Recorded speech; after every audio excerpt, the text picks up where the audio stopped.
name is Emily Romero. I am a senior, double majoring in Spanish and psychology. I do see a few.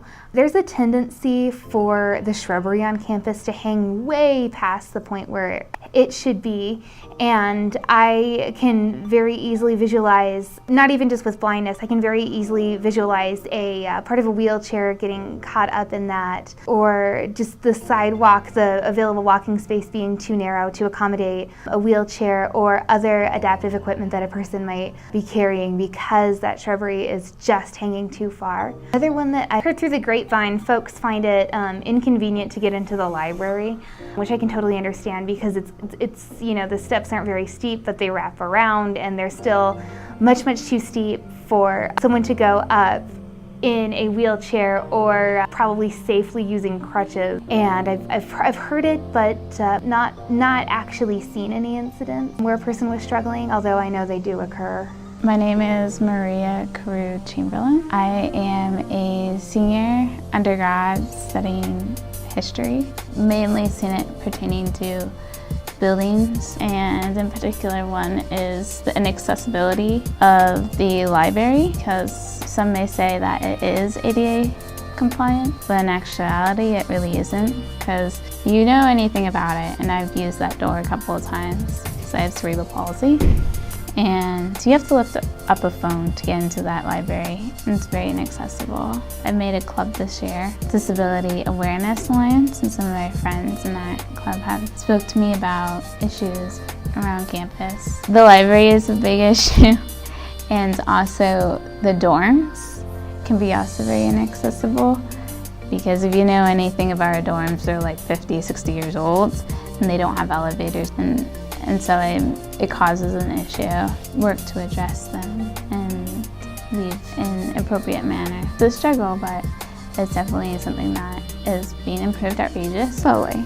I have talked about changing those, and it's something that Regis is improving on, and I think they will get there. It's just sometimes people can be impatient and they like instant gratification, but as long as we work with Regis as a community and support them in what they're doing and tell them about things like technology and industrial and structural maintenance that will be coming up soon with the recent plans that have been floating around Regis, that they will be ADA compliant and serve the Regis community now and for the rest of eternity, essentially. Ethan Burton, I'm a junior at Regis University studying communication. I'm a disabled student. So while Regis is a Jesuit institution that prides itself on social justice, there are some buildings that are not fully accessible, such as the field house, as there's not an elevator to go up to administration offices, and given that communication major with the goal of working in sports, it can be challenging meeting up with administration to work on stuff. Also, with regards to the elevator in Carroll Hall, since I'm a communication major, all my professors' offices are in that building, and the elevator is too small for me to get up, so it's not possible for me to go up to the offices, and therefore I have to plan for backup. By the way, there's an entrance way from the top of Claver Hall, floor 3, to the bottom of that parking lot by the grill. There's no safe way for me or others that are disabled to safely go from the top to the bottom, as you have to use the roadway to get from the top to the bottom. So they need to figure out a way to make it more accessible and safe. With everything, it's money. Money needs money source. The center is because you need money different projects. While elevators would be the ideal solution for Regis, and elevators cost a lot of money individually, so I think maybe figuring out ways to create ramps that gradually go upwards could be a good solution. Something that I see not so much disabled, but people who become injured, say from accidents or sporting events. So seeing people climb the stairs in the dorms is always a haphazard view, and it worries me sometimes. Rather than not, students who are disabled on campus have kind of found ways to get around these issues. So I haven't seen so much direct issues with people who are disabled, more so just nonchalant chatters about issues.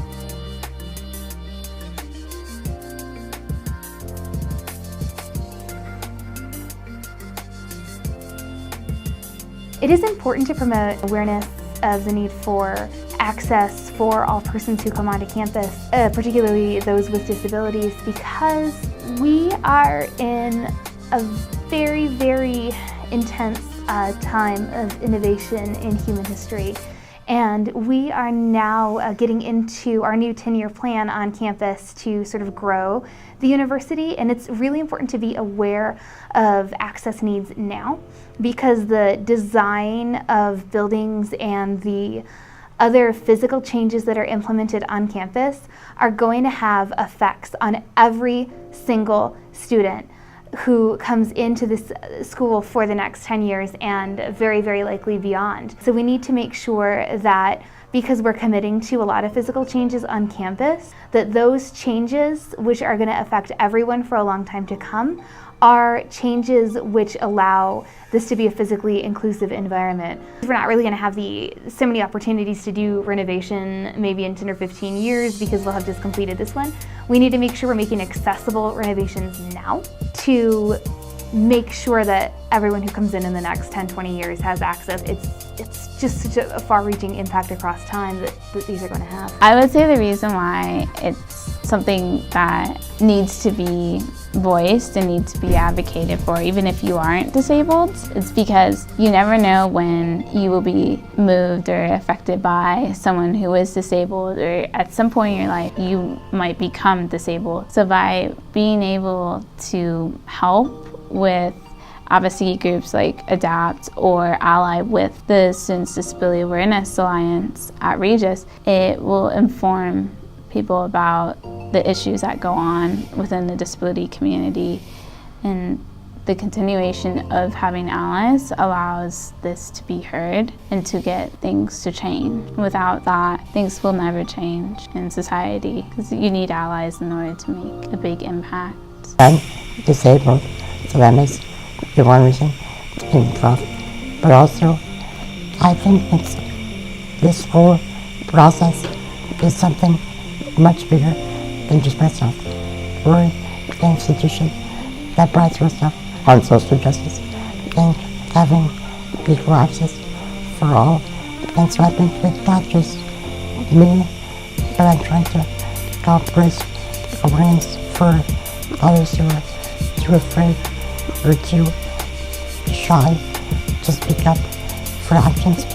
Also, these ideas could help pave the way in the future, because if people know that Regis is a social justice school, better actively try to pursue justice for all people, they not only what is good for them, but also gives you a sense of pride. Born journalists understand the limitations and planning that it takes for someone who's disabled.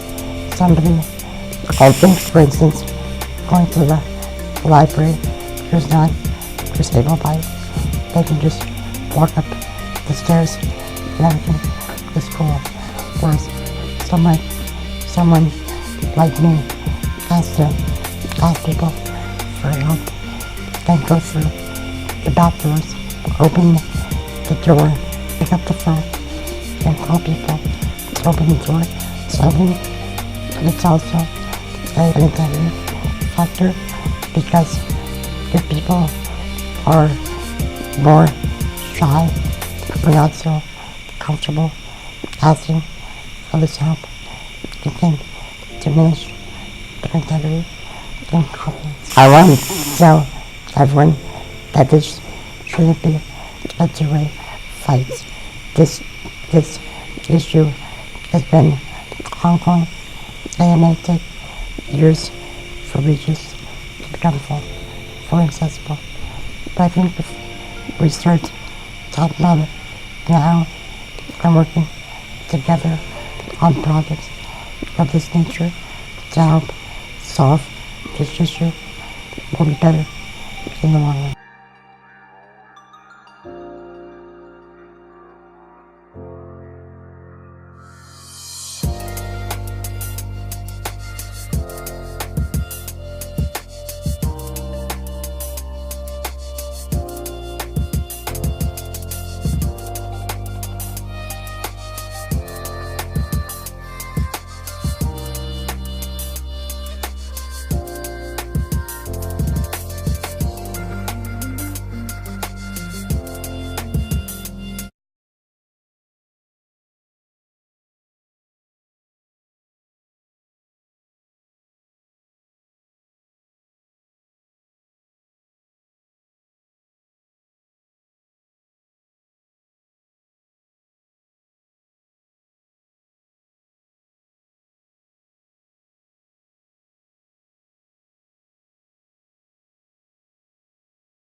My name is